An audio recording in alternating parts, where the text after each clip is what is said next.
Good afternoon. My name is Cindy Valentine. It's a pleasure to join you today. I'm just going to be giving you some pointers and discussing factors surrounding structuring private equity and private equity fund terms, specifically relating to Africa. Most people, when they consider how they are going to raise an investment fund, don't necessarily know much about structures or what they should be looking for or what they should be considering.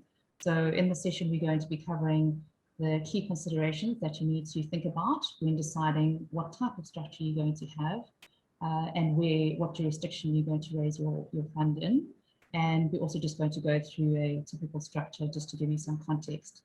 We're also going to be considering private equity fund terms. So these are key terms on the basis of which investors will invest into your fund. Fund terms in Africa differ quite substantially from fund terms in developed markets. The biggest reason, of course, being the input of the development finance institutions.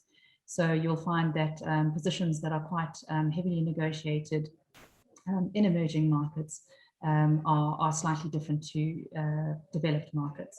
So we're going to be running through those just to give you a bit more context on what to think about and what to look for when you're considering your private equity fund. Welcome to our session on private equity in Africa, structure and fund terms. The first part we will be discussing is building blocks. There are a number of key considerations that need to be taken account of when deciding on the structure and jurisdiction of the fund. The first part is the investment mandate of the fund. What are you investing in and where are you investing? Obviously, if you're investing into Africa, you will need to consider a jurisdiction that is friendly to Africa, that investors are familiar with. And depending on if you're investing into infrastructure versus growth, you're going to have to consider a different structure either way. The second key thing to consider is who your investors are, if they're DFIs, institutional pension funds. It's going to result in a different outcome. So if you have DFIs, they have very specific requirements. Some DFIs will only invest through certain jurisdictions. Some require parallel fund structures, and this all needs to be taken into consideration. Importantly, if you have US investors, then you'll also need to make a number of adjustments, including potentially having a feeder or a parallel fund structure, and you will need to involve the US counsel also in the review of the documentation. Another key consideration is the AIFMD, that is the Alternative Investment Fund Managers Directive. Simply put, this is a piece of legislation that has been enacted in Europe that legislates how you can market to European investors. So it's only important if you're marketing to European investors. Obviously, if that's DFIs, that's generally the case. I'll discuss that in a bit more detail later. The fourth key point, of course, is tax efficiency. Investors want to be tax neutral as far as possible, as does the manager. And the last point is the location of the team. So where does your investment team sit? Where can they, in terms of time zones, where do you want your fund set up? Will they be able to attend meetings? And in light of COVID, this is another quite key consideration. Is the jurisdiction where you want to raise your fund, do they have support functions such as legal, administrators? Do they have a developed financial services system? So just to give you a little bit more detail on the AIFMD legislation that we discussed, the outcome of this decision is very much whether you're going to set up your fund onshore in Europe or offshore. Now, most managers investing to Africa do it from an offshore, or what we call a third country status, but there are certainly some that do it from an onshore or European perspective. So an EU manager can market to European investors under what is called a European marketing passport if they are fully authorized under this legislation called the AIFMD. In that case, if there is an authorized AIFM or alternative investment fund manager, they can market to any European investor. They just have a blanket passport to do it. And there's no other specific country by country legislation that needs to be considered. Sounds great. That's a fantastic upside for ease of marketing. The downside is to get authorized. obviously you have to be on shore. So there's a cost outlay of having a manager set up in Luxembourg or wherever it may be. The authorization process is a 6 to 9 month process. It's quite time consuming. It's very costly. There's an annual cost as well. And there's heavy reporting and transparency obligation. There is an alternative, which is to hire an AFIM, where there are basically several organizations who are authorized, and you are able to delegate certain activities to this AFIM for hire. However, this needs to be carefully considered in light of regulatory and tax considerations. What most people looking to invest into Africa will have is what we call a third country manager, i.e. Your fund or manager will be set up outside of Europe, for example, Mauritius. A third country manager doesn't have the benefit of the EU marketing passport. So what they have to do is they have to market on the basis of what we call the national private placement regimes of each country in PPR. So again, downsides of that, it's, you have to go on a country by country basis. So if you've got a list of 10 investors you want to market to, then technically what you would need to do is go and look at the marketing regimes in each of those countries and make applications in each of those countries before you could market to those European investors.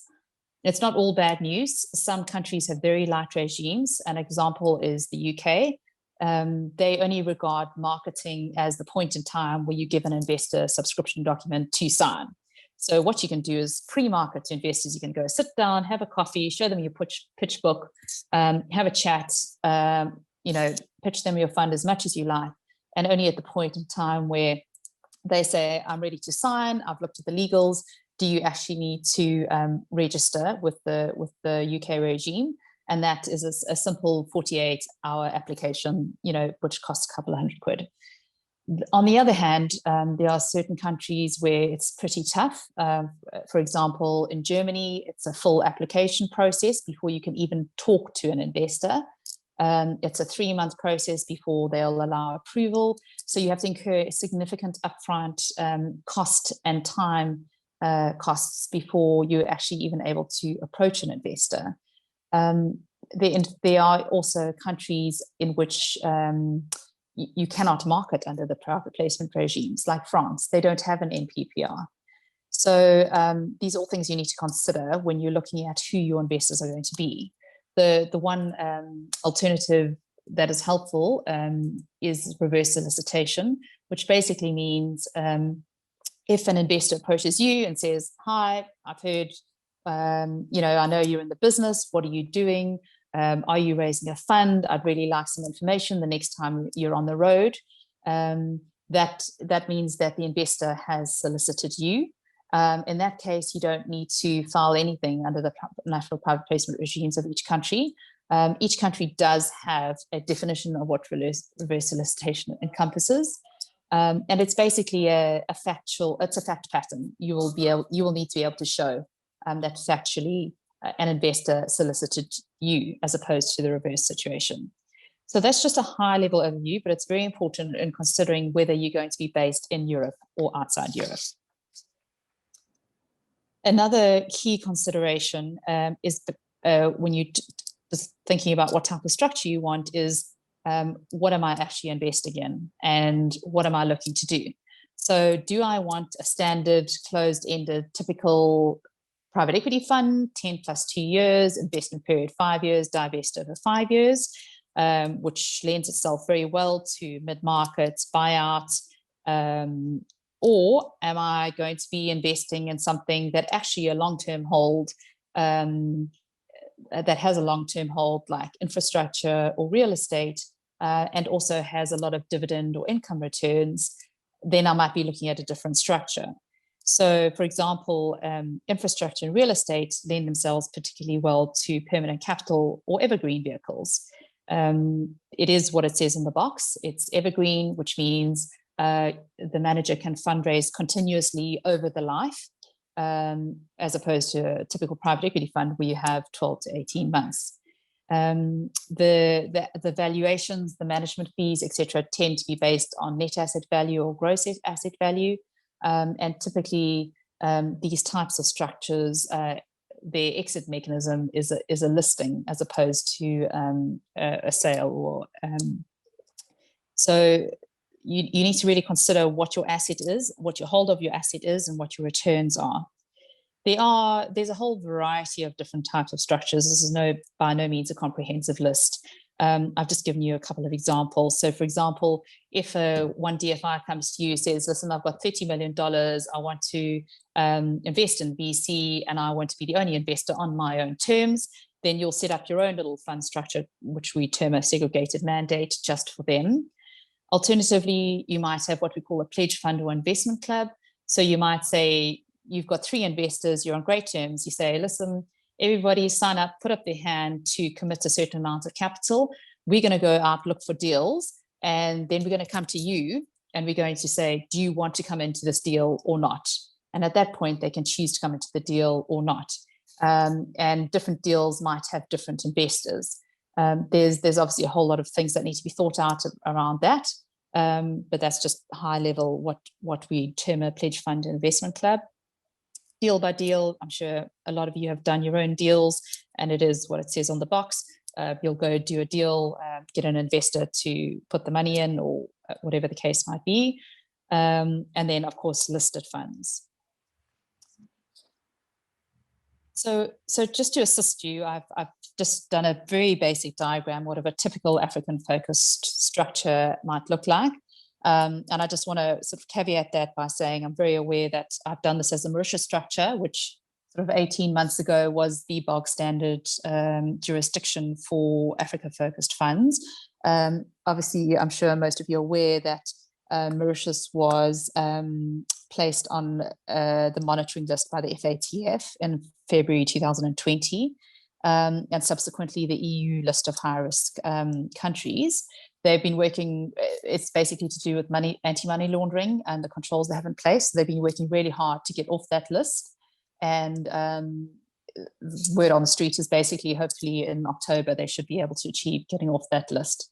So what has been happening in the meantime is that certain DFIs have been very supportive and are continuing to invest through Mauritius. Some other investors have not been so keen to invest through Mauritius. So a lot of people have been looking at alternative jurisdictions to Mauritius. So the basic fund structure, you'll see it is a limited partnership generally, because that's tax transparent. In Mauritius, the LLC is also very low tax, so that can also be used. It's a corporate vehicle.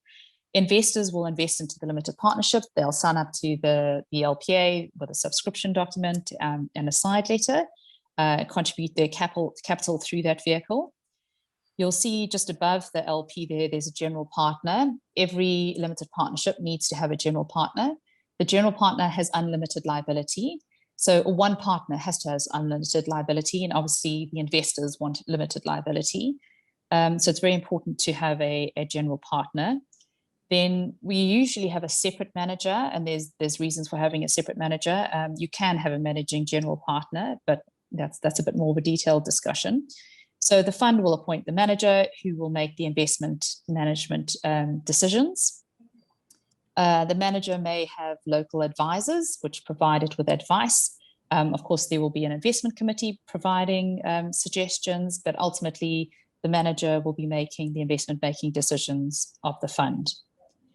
You'll see there we've also got what we call a carry vehicle. So that is the vehicle that the executives will be limited partners in. The carry vehicle obviously takes the 20% profit share for the executives, and it's also usually a tax transparent vehicle. You'll also see below the carry vehicle, we've got parallel or feeder vehicles, as I previously mentioned. Certain DFIs will only go through certain jurisdictions. If you've got a US investor, you might need to tag on Cayman or BVI or Delaware fund. If you've got German investors, you might be looking at a Lux feeder. There's a variety of things that you'll need to consider once you've had discussions with your investors. And then just on the economics on this chart, just to show the flow of funds, obviously the limited partner there will be a what we call a GP share or a priority profit share that will go to the general partner. The general partner generally retains whatever it needs to keep the lights on, and the majority of those funds are paid to the manager as a management fee. This is just a tax efficient way for the manager to get its management fee, and it will obviously pay the local advisors their fees. So alignment between investors and GPs, this is what it's all about. This is what we're doing when we're structuring a fund and we're negotiating terms. We're trying to ensure alignment between investors and GP. The investors want limited liability. They want tax efficiency and tax transparency, and they want passive investment, i.e. they want to be able to get returns without being involved in the management. The manager or the PE house wants tax efficiency. They want to get their management charge as efficiently as possible, and their carried interest as efficiently as possible. And I've just mentioned here the ILPA, which is the Institutional Limited Partner Association guidelines, which are a very useful guideline for looking at terms that are negotiated. The ILPA principles you can find on the website. They were developed to encourage discussions between LPs and GPs, and it's basically a set of best practice rules. There are, of course, disparities between what is in the market and what's in the ILPA principles, but it's generally accepted as a good guideline. And the key principles are alignment of interest, governance, and transparency. So in terms of alignment of interest, obviously ILPA believes that it's the best thing is for GP wealth to be derived as a portion of the profits of the fund. Obviously, that ensures alignment. In terms of transparency, they want to ensure that investors get timely access to information, notifications, any disclosures are clear and complete, not misleading.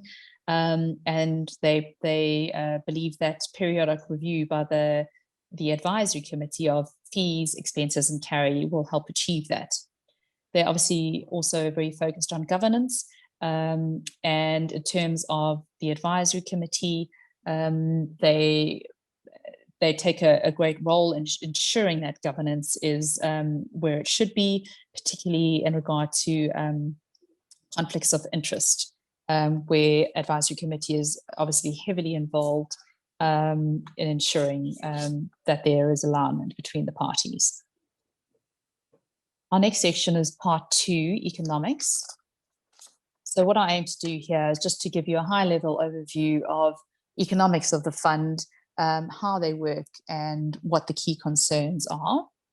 Obviously, the investors will commit funds up front. That's the majority of the money that comes into the partnership. It's drawn down as and when needed by the manager.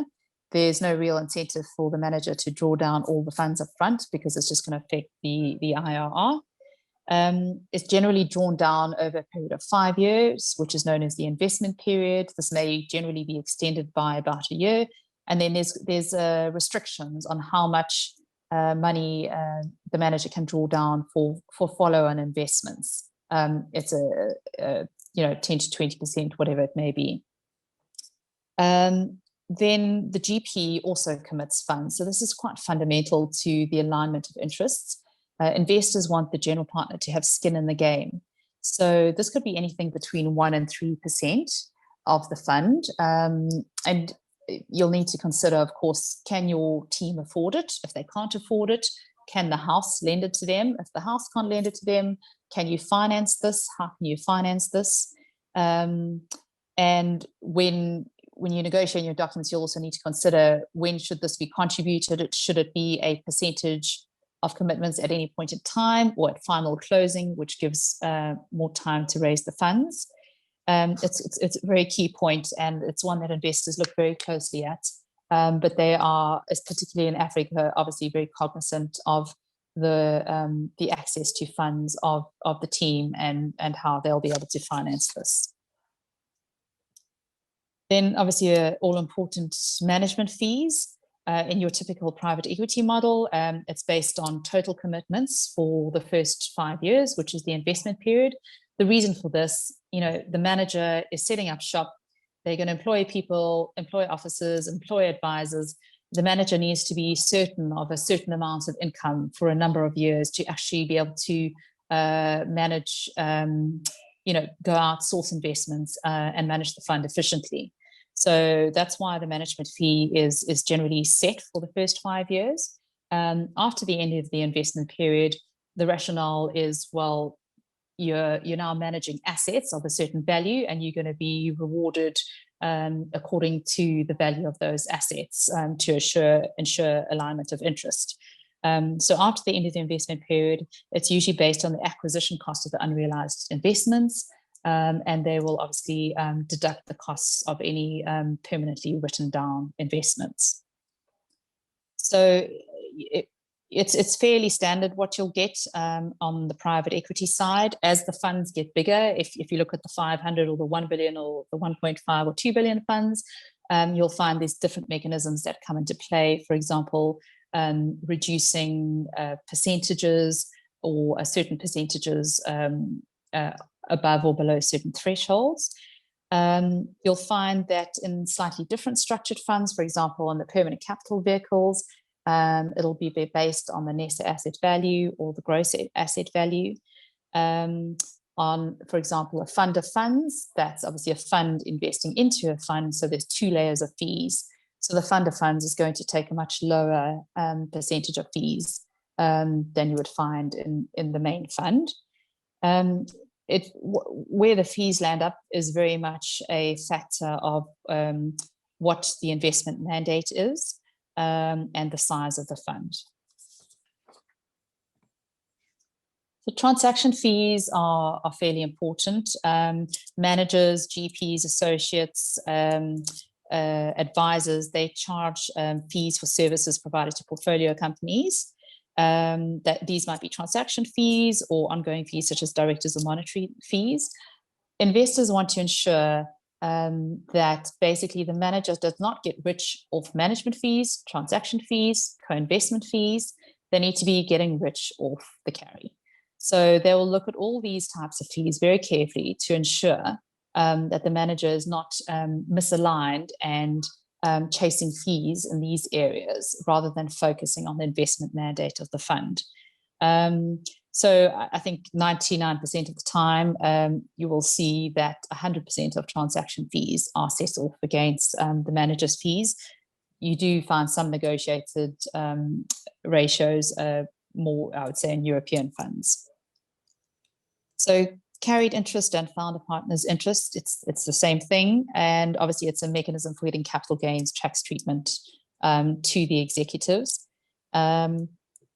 It's generally 20% of the profits of the fund. You do see some variation between 15 and 20, again, depending on the specific circumstances.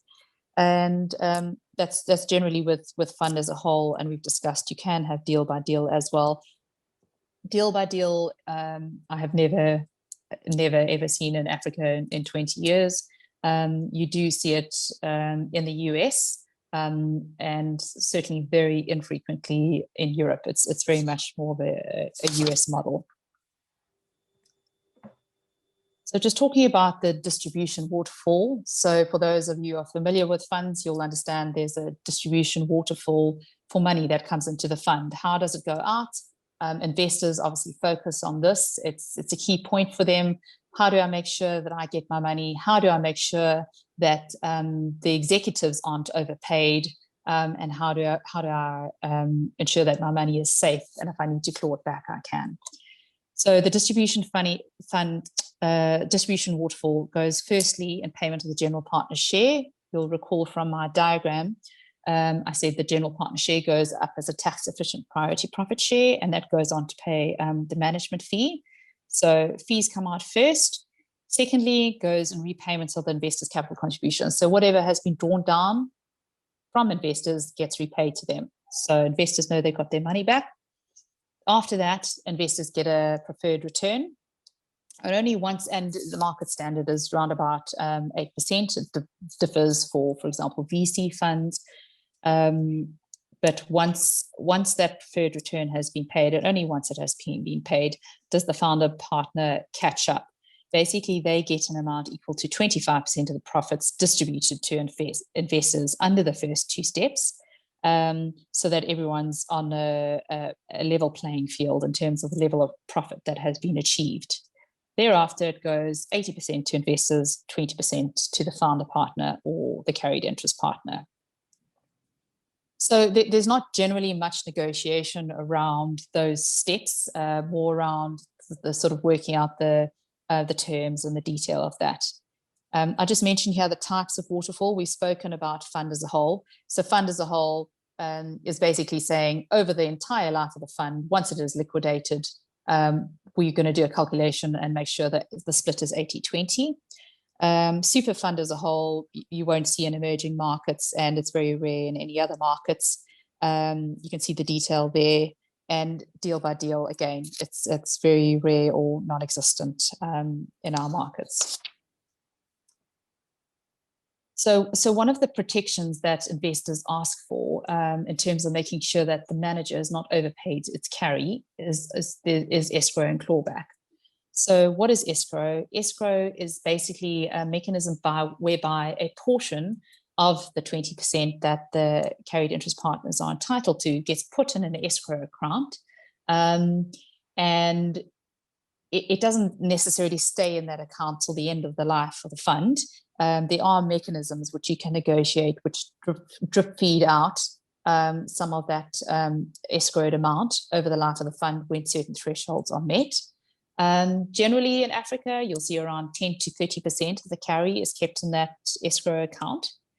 And so basically investors like having that cushion in there to ensure that if there is any overpayment of carry, then they can get repaid and nobody's gone off and bought cars and houses and spent their money. There's always some in the pot to make sure that the fund as a whole model is achieved. As an additional protection on that, investors also ask for clawback. So in the clawback period usually extends over the life of the fund, after the end of the life of the fund. So if even with the escrow, somehow the carried interest executives have been paid more than they're entitled to, then the fund would have to claw that back from those executives. There's the belts and braces approach. Investors would ask for personal guarantees on any amounts of carry received by the executives. Obviously, if you're a manager, you're going to try and push back on that. So part 3, we're just going to talk about investor protections. So there's a couple of key areas where investors look for protection, and those are going to be your key negotiating areas when you're setting up your fund. So we're just going to touch on a few of those just to give some context. The first one is suspension of the investment period. Obviously, if you have to suspend the investment period, it means as a manager, you can't make any more investments. And the reason for that suspension will often dictate what the ultimate consequences are, which may be removal or termination of the fund. So the first one to look at is key persons. Who are the key persons? They're the investment team. They're the guys on the ground who are actually going to go out there, make the investments, and are fundamental to the existence of the actual partnership. And so generally what triggers a key person event is a person or a number of persons, and there's often a formula surrounding the actual team, ceasing to be employed or engaged by the manager. In most standard funds, the key person event will only occur during the investment period. In recent years, probably the last 4 or 5 years, and DFIs in particular have been consciously asking for some kind of safety net after the end of the investment period. The rationale being, well, actually, divestment is just as important as investment. So we want to make sure that there is a team that can do the job available. So that's often a point of discussion or negotiation. So a key person event is resolved. Ordinarily, a substitute is proposed within a time period. And then the question is, there's usually negotiation around whether the suspension is lifted automatically or by vote of investors. What happens after?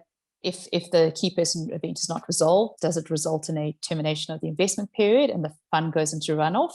Does it result in a no-fault removal of the GP?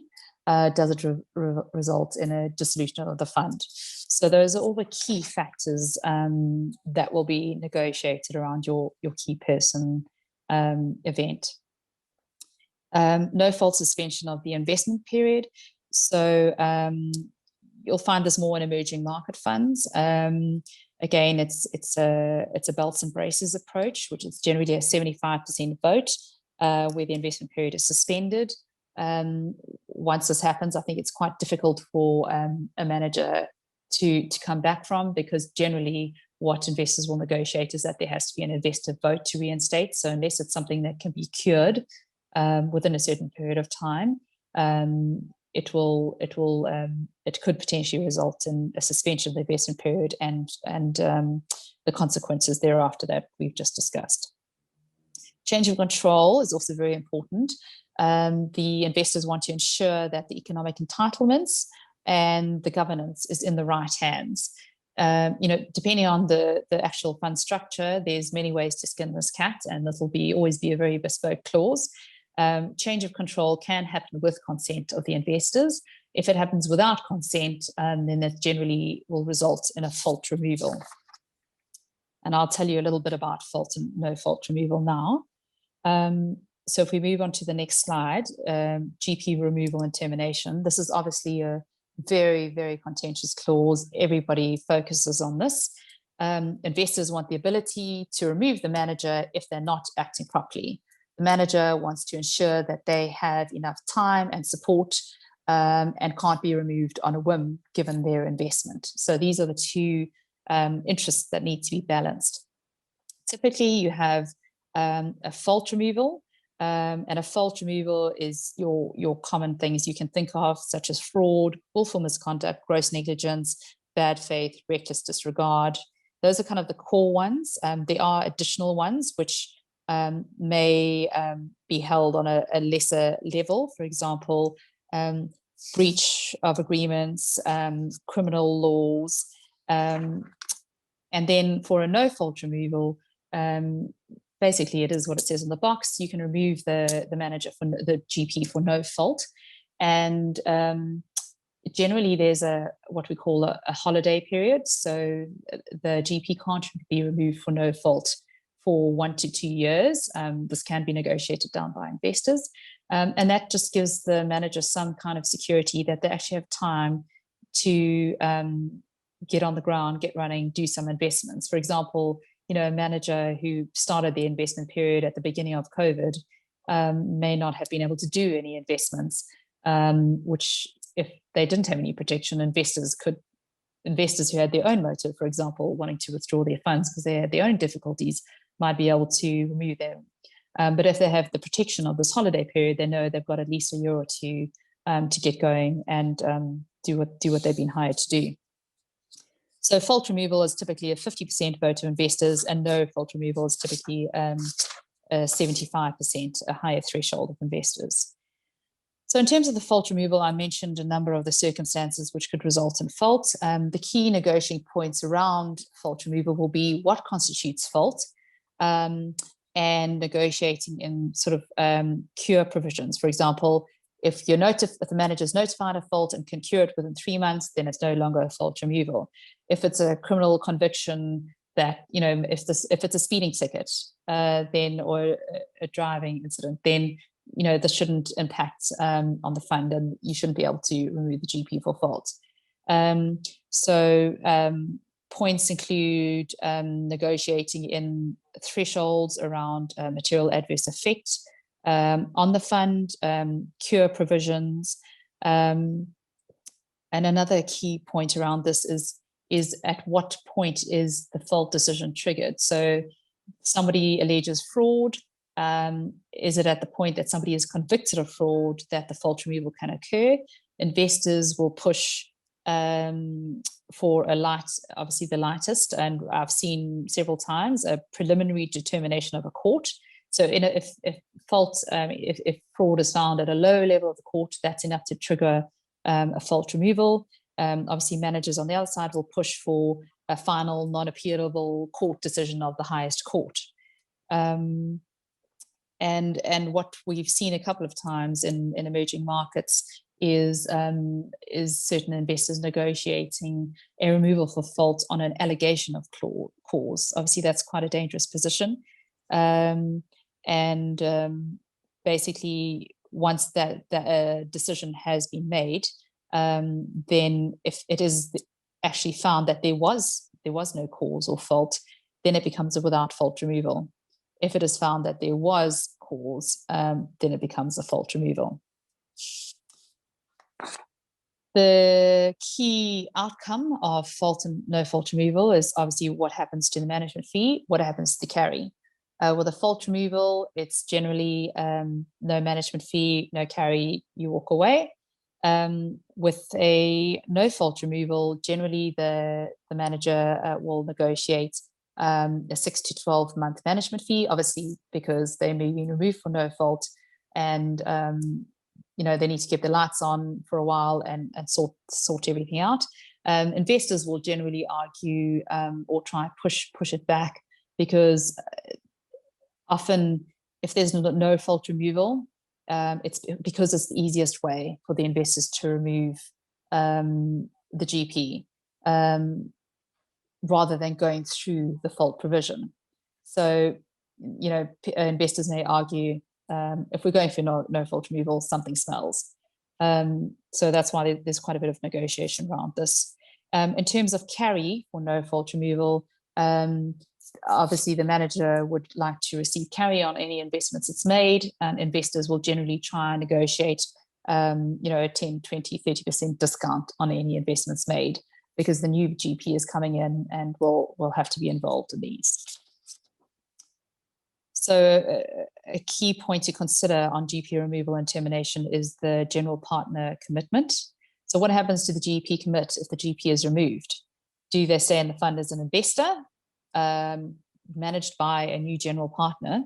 They can do that. The fund can buy them out, but then how's that funded?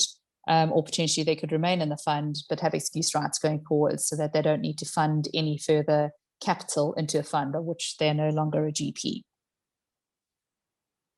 And then last but not least, transparency is a key concept. So investors want to ensure transparency, and they use the advisory committee a lot to ensure this.